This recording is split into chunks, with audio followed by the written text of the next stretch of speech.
You know that part in a horror movie where you scream at the characters not to go after the monster? That scene where there's a blood-curdling scream and you know someone's about to die if they go after it? Well, that's how I felt about going after that noise in the woods.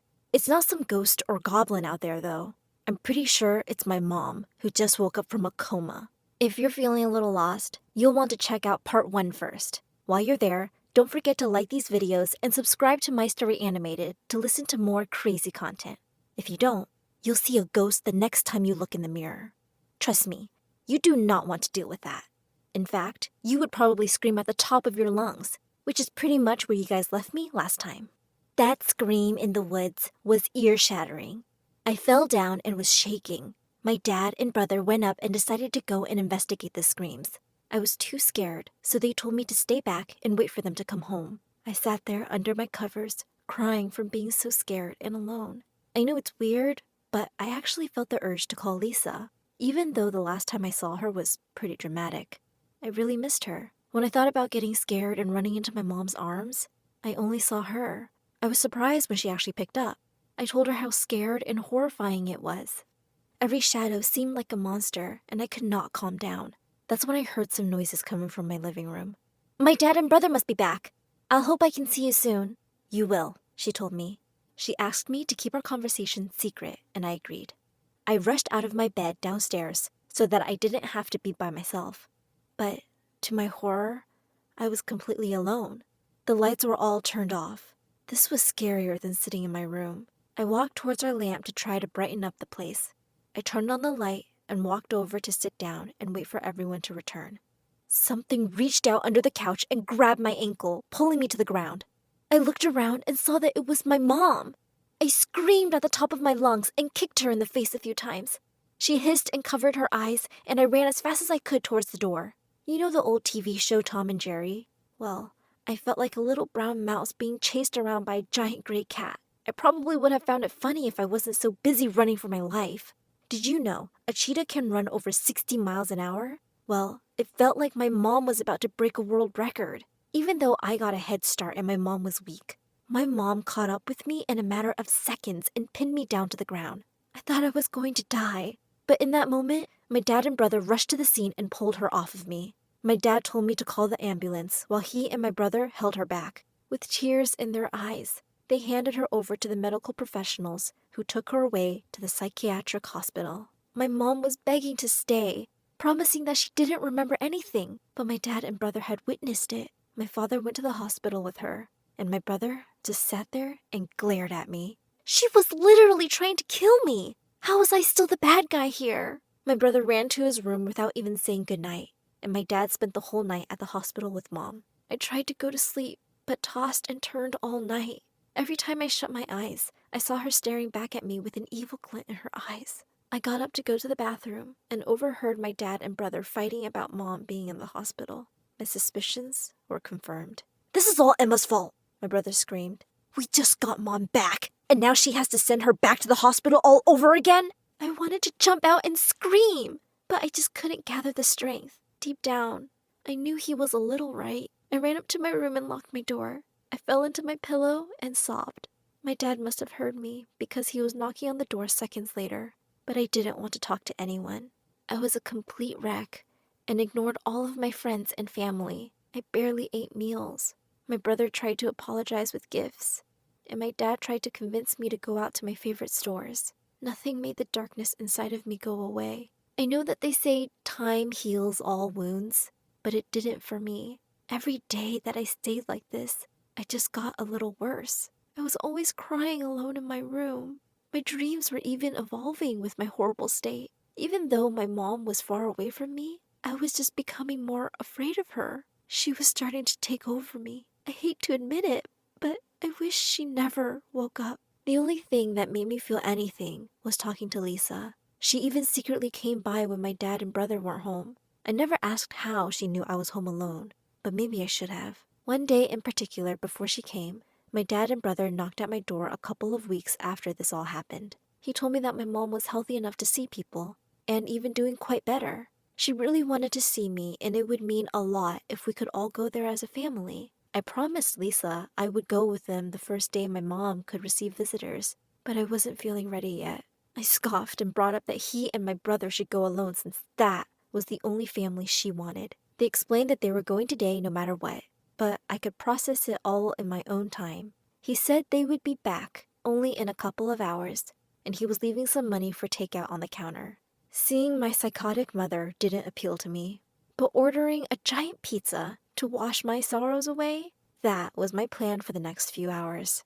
I started walking down the stairs, but froze when I heard a click. This was way too early for them to come home, and I was pretty sure they would not have forgotten anything. Part of me panicked that my mom had somehow broken out of the hospital to attack me. I ducked behind the couch as fast as I could and peeked behind it slowly. I was only able to see that a person had come in with a dark hoodie, sunglasses, and high heels. I recognized it as Lisa. But why was she being so secretive? I was about to go and greet her until I heard something that made my blood run cold. Yeah, I got in. Are you sure about this? Yeah, I'm completely alone. She is receiving visitors today. She? I thought to myself. It was obvious she meant my mom. What wasn't obvious is why she was scared. I followed her quietly like I was a spy, crawling on the ground and keeping myself out of sight. She went right into the bathroom in my parents' room. I decided to jump out and demand the woman leave at once. I startled her, knocking her sunglasses to the ground and things out of her hands. My suspicions were correct. Lisa? She explained that she thought I wasn't home and was just picking up stuff that she had to leave behind. I looked at the ground to see what she was picking up. I reached onto the floor and picked up a little orange medicine bottle and a bunch of loose pills. Your stuff, huh? I asked. Are you poisoning my mom? I told her I knew she was bad, but a murderer? She shook her hands and said she could explain everything. Not poisoning her. I was helping her. I asked what kind of help she was giving. She said it was to be her true self. She told me that she knew my mom back before all of this happened, and she was not the kind and wonderful woman she wanted us all to believe. Lisa didn't want to lose her family to such a monster, so she started to sneak in and add some of these special pills to her medicine bottle.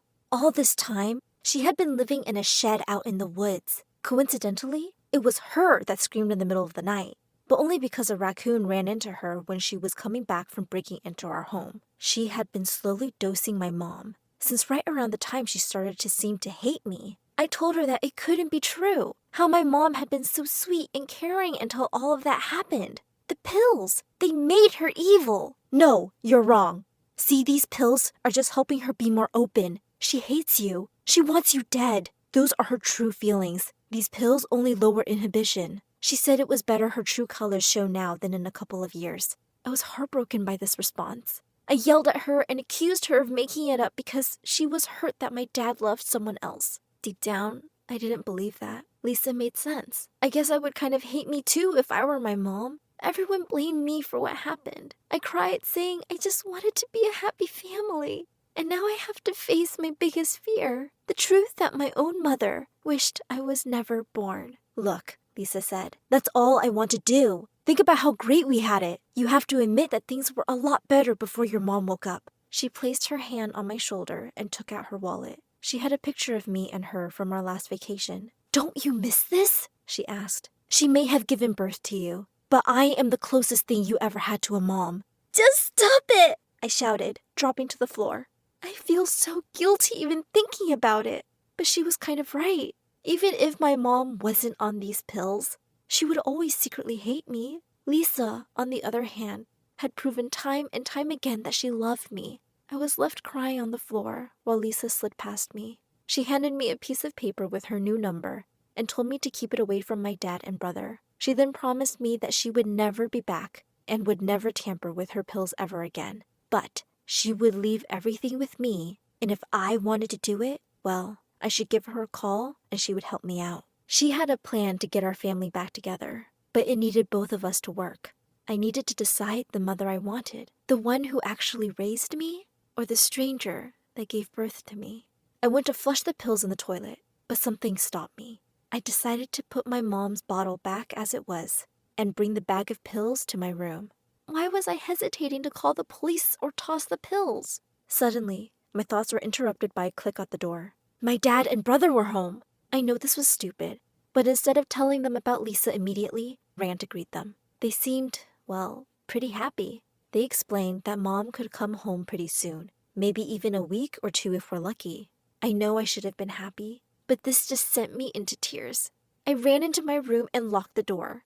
What if she would try to kill me again, or worse? What if she pretended everything was okay, but secretly hated me? I tried to collect myself and went out and told my dad and brother that they were just happy tears. I was overwhelmed. I insisted I was okay and understood, but deep down, I was pretty scared. I decided that I was just going to forget it all ever happened, to toss the pills and forget Lisa ever happened, at least until that night happened. See, I had so many nightmares. Every time I closed my eyes, there were new terrible twists of horror, all of them involving my mom as a monster saying she hated me, and Lisa being washed out to sea. After waking up every 20 minutes for a couple of hours, I decided to go get myself a glass of water. That's when I heard my dad crying. I peeked around the corner to see him sitting there in the kitchen, sobbing to himself while looking at a piece of paper.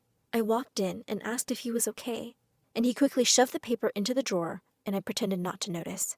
He just told me he was feeling overwhelmed right now. Everything had been a big adjustment for him. I asked him why he wasn't happy about Mom coming home. He said he was super excited. It was just adult stuff, and it was complicated. He left and said he was going to bed, giving me a kiss on the forehead and telling me he loved me. As soon as he left, I ran over to the drawer and dug through it. Crushed in the back of the forks and spoons was a picture of Lisa. He had been crying over her. He wasn't over her. It sounds harsh, but my mom kind of ruined everything when she woke up. I was so conflicted, but at the same time, I think this sealed the deal. All I ever wanted was my mom back in my life, but she really just hates me. With these pills, I could probably keep her out of my life forever. I don't know if I should tell anyone about Lisa's visit. When I got back to my room, I dug up that little paper Lisa gave me and sent the number a text. We need to talk. Tune in next time to hear what happened.